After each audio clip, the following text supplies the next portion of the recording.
આજના વિશ્લેષણમાં આપનું સ્વાગત છે. આજે આપણી સામે જે સ્ત્રોત છે તે એક મોટો કોયડો રજૂ કરે છે. અને કોયડો આ છે: જો ભગવાન સર્વશક્તિમાન અને પ્રેમાળ હોય તો તેમણે એવા જીવો કેમ બનાવ્યા જે ભૂલ કરી શકે, જે નુકસાન પહોંચાડી શકે? હા, શા માટે તેમણે એક સંપૂર્ણ ભૂલમુક્ત બ્રહ્માંડ ન બનાવ્યું? આજે આપણે આ જ કોયડાના ઉકેલની શોધ કરીશું. બરાબર.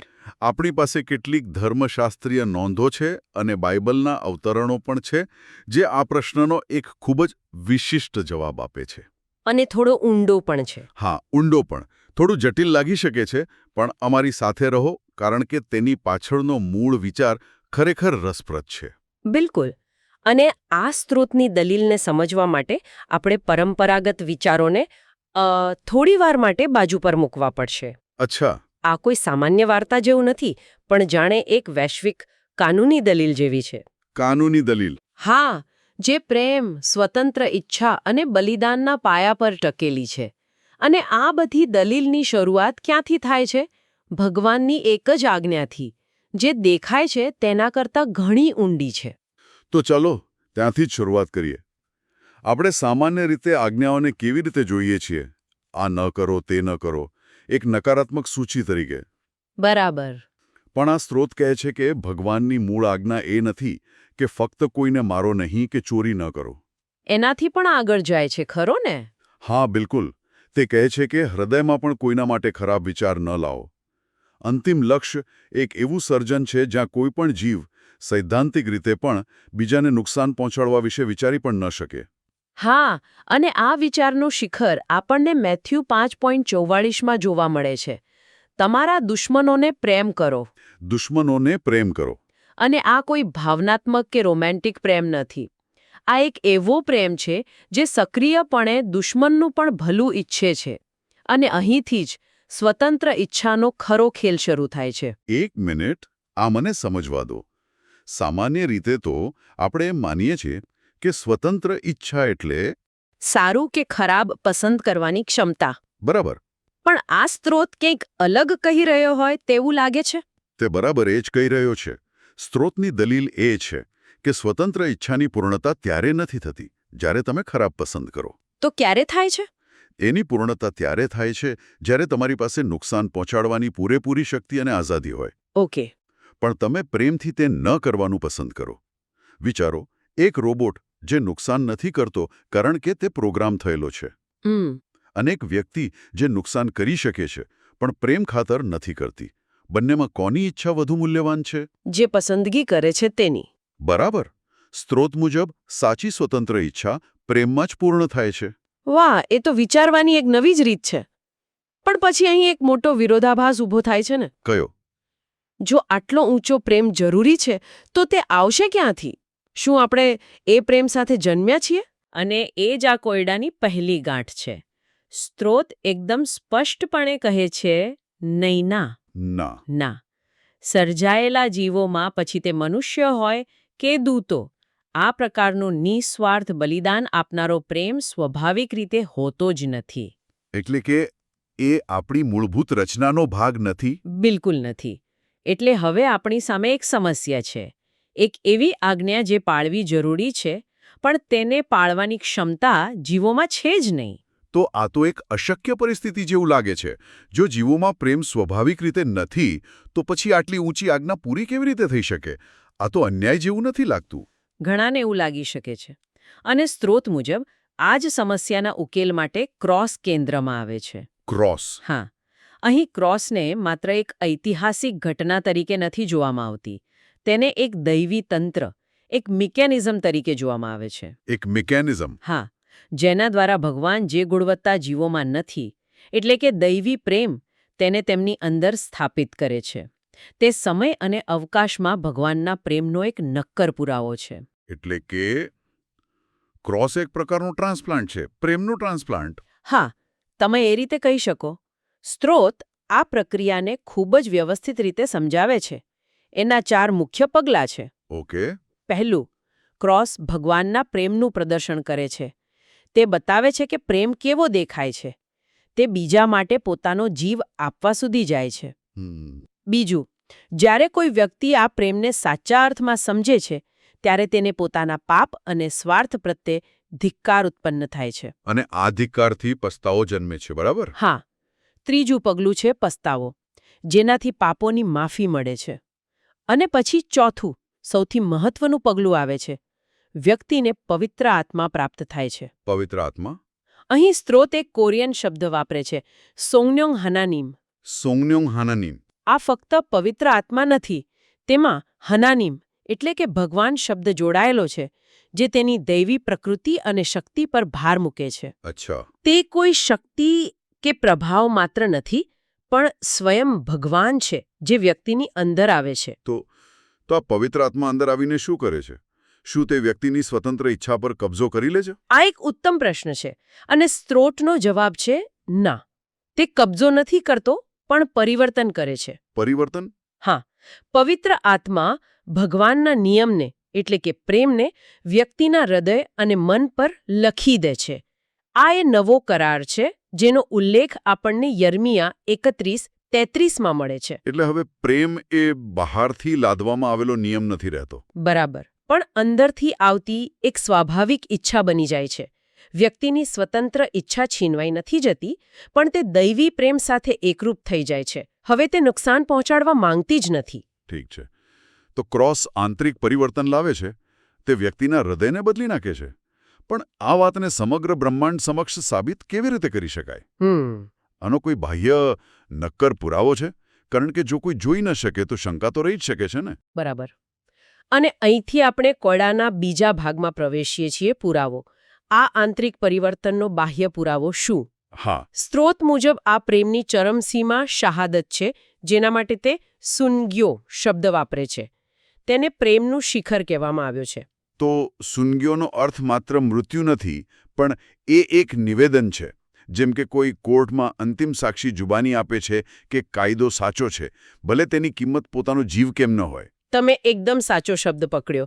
તે એક જુબાની છે. શહીદ એ સાબિત કરે છે કે તે ભગવાનને એટલો પ્રેમ કરે છે કે તે તેમના માટે પોતાનો જીવ પણ આપી શકે છે. ઓકે. પણ અહીંથી વાત હજી વધુ ઊંડી બને છે. આ શહાદત સીધી પુનરુત્થાન સાથે જોડાયેલી છે, એટલે કે બુહવાલ બ્યોનહ્વા. પુનરુત્થાન.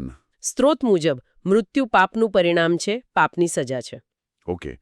આનો અર્થ એ થયો કે જો કોઈ વ્યક્તિ પાપ રહિત હોય તો તે મૃત્યુ પર વિજય મેળવી શકે છે. બિલકુલ. અને તેથી પુનરુત્થાન એ પાપ પર વિજયનો અંતિમ નિર્વિવાદ પુરાવો છે. તે પાળી શકાય તેવી છે. આ શૈતાનના એ દાવાને સંપૂર્ણપણે ખોટો ઠેરવે છે કે ભગવાનની આજ્ઞાઓ અન્યાયી અને અશક્ય છે. એટલે સ્ત્રોત મુજબ પુનરુત્થાનનો મુખ્ય મુદ્દો મૃત્યુ પછીના જીવન વિશે નથી, પરંતુ આ જીવનમાં ભગવાનની આજ્ઞાઓની શક્યતા વિશે એક કાનૂની અને વૈશ્વિક પુરાવો રજૂ કરવાનો છે. હા, આ તો વિચારવાની એક સંપૂર્ણપણે અલગ જ રીત છે. છે ને? અને સ્ત્રોત ઈસુને જેઓ સૂઈ ગયા છે તેમનામાં પ્રથમ ફળ તરીકે ઓળખાવે છે. પ્રથમ ફળ. તેમણે પોતાના પુનરુત્થાન દ્વારા પોતાની નિર્દોષતા અને આજ્ઞાપાલનની સત્યતા સાબિત કરી. પણ વાત અહીં અટકતી નથી. અચ્છા. સ્ત્રોત એક પ્રથમ પુનરુત્થાન અથવા ઇલ્ચે બુહાલ ની પણ વાત કરે છે. ઇલ્ચે બુહાલ. હા, આ ત્યારે થશે જ્યારે શહીદોની એક નિર્ધારિત સંખ્યા પૂર્ણ થશે. આ શહીદોનું સામૂહિક પુનરુત્થાન એ અંતિમ સાબિતી હશે કે પ્રેમની આજ્ઞા માત્ર એક વ્યક્તિ માટે જ નહીં, પણ ઘણા લોકો માટે શક્ય છે, અને તે મૃત્યુ પર પણ વિજય મેળવી શકે છે. વાહ! આ એક ખૂબ જ વ્યવસ્થિત દલીલ છે. આપણી પાસે એક અશક્ય આજ્ઞા હતી, પછી તેને શક્ય બનાવનાર ક્રોસ આવ્યો, અને હવે આપણી પાસે પુનરુત્થાનના રૂપમાં તેનો પુરાવો છે. બરાબર. પણ મને હજી એક પ્રશ્ન થાય છે. ભલે ક્રોસ દ્વારા પ્રેમ મળે અને પુનરુત્થાન દ્વારા તે સાબિત થાય, પણ એક સામાન્ય માણસ કે દૂત પાસેથી આટલી ઊંચી અપેક્ષા કેવી રીતે રાખી શકાય? સર્જનહાર અને સર્જન વચ્ચેનું અંતર ખૂબ મોટું નથી. અનુસરવા માટે કોઈ ઉદાહરણ તો હોવું જોઈએ ને? અને તમે આપણા કોયડાના ત્રીજા અને સૌથી મહત્વના ભાગ પર આવી ગયા છો. નમૂનો. નમૂનો. સ્ત્રોત કહે છે કે કોઈ જીવ ભગવાનને સાચી રીતે ત્યારે જ જાણી શકે છે જ્યારે ભગવાન પોતે એક જીવ બને. વિચારો, ભગવાન પ્રેમ છે, વચન છે, જીવન છે. આ બધા અમૂર્ત ખ્યાલો છે. જેને આપણે જોઈ કે સ્પર્શી શકતા નથી. બરાબર. પણ જ્યારે ભગવાન પોતે એક જીવ બન્યા ત્યારે આ ખ્યાલોને એક નક્કર સ્વરૂપ મળ્યું, જેને જોઈ અને સ્પર્શી શકાય. હું આ દૈવી નમૂનાના વિચારને સમજવાનો પ્રયત્ન કરી રહ્યો છું. તો શું આનો અર્થ એ છે કે ભગવાને મનુષ્યો માટે એક રોલ મોડેલ બનવાનું નક્કી કર્યું, જેથી તેઓ જોઈ શકે કે આદર્શ જીવન કેવું દેખાય છે? બરાબર. સ્ત્રોત પુત્ર, જેને જેઈવી હાનાનીમ કહેવાયો છે, તેને પ્રથમ જનિત માટે ગ્રીક શબ્દ પ્રોટોટોકોસ અને મોટા ભાઈ માટે કોરિયન શબ્દ માધ્યોંગ તરીકે ઓળખાવે છે. મોટા ભાઈ? હા, તે એક સંપૂર્ણ આદર્શ નમૂનો, એક પ્રોટોટાઇપ બની જાય છે.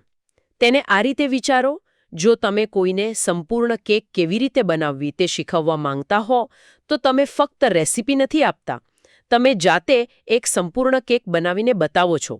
ઈસુ એ જ સંપૂર્ણ કેક હતા. જે બતાવે છે કે તે શક્ય છે. હા. જેથી બીજાઓ, જેમને સ્ત્રોત નાના ભાઈ બહેનો એટલે કે દૂતો અને મનુષ્યો, તેઓ તેનું અનુકરણ કરી શકે. બિલકુલ. હવે તેમની પાસે અનુસરવા માટે એક નક્કર ઉદાહરણ છે. આ નમૂનાને અનુસરીને તેઓ પણ તૈયાર ઉત્પાદન બની શકે છે, જેનો અર્થ છે કે તેઓ ભગવાનના સ્વરૂપમાં પૂર્ણ થઈ શકે છે. પણ અહીં એક ખૂબ જ મહત્વપૂર્ણ તફાવત છે, જે સ્ત્રોત વારંવાર સ્પષ્ટ કરે છે.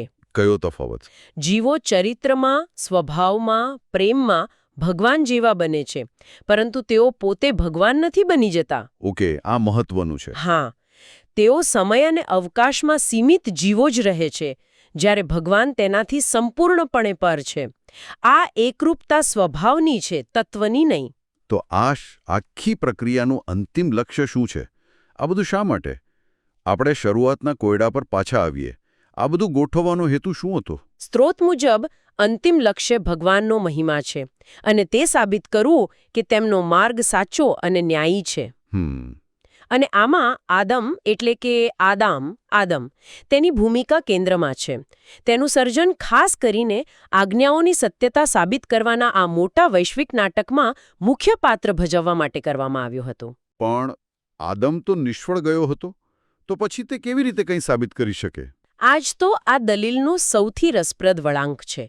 સ્ત્રોત મુજબ આદમનું અંતિમ પુનરુત્થાન એ સાબિત કરશે કે એક શ્રાપિત, નબળા અને પતન પામેલા શરીરમાં પણ ભગવાનની કૃપા દ્વારા પ્રેમની સર્વોચ્ચ આજ્ઞાનું પાલન કરી શકાય છે. અને આ ઘટનાનું મહત્વ ફક્ત માનવજાત માટે નથી. તો કોના માટે છે? સમગ્ર બ્રહ્માંડ માટે, મતલબ કે દૂતો માટે પણ. હા.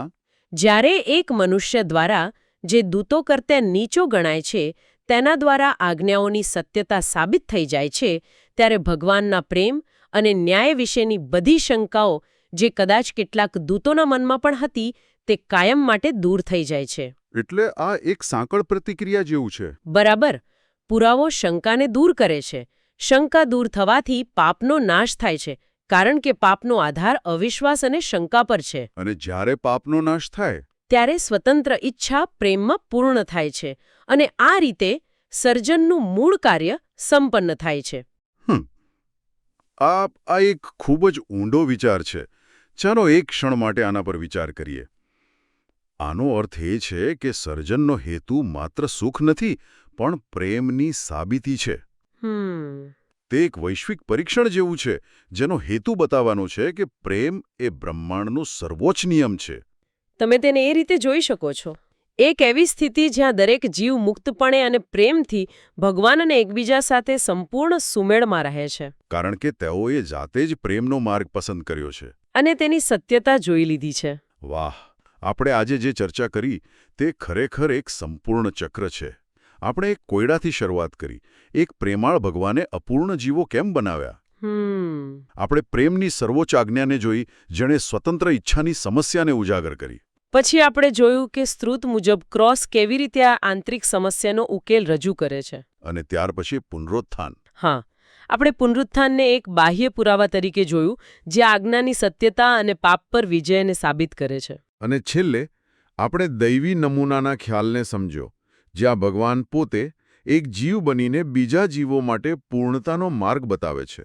અને આ બધું સર્જનની અંતિમ પૂર્ણતા તરફ દોરી જાય છે. બરાબર, જ્યાં બધી શંકાઓ દૂર થઈ જાય છે. આપણે કોયડાનો ઉકેલ શોધી કાઢ્યો. હા, પણ અહીં અંતમાં એક વિચારવા જેવો પ્રશ્ન છે જે સ્ત્રોત પોતે ઊભો કરે છે અને આપણને વિચારતા મૂકી જાય છે. ઓકે.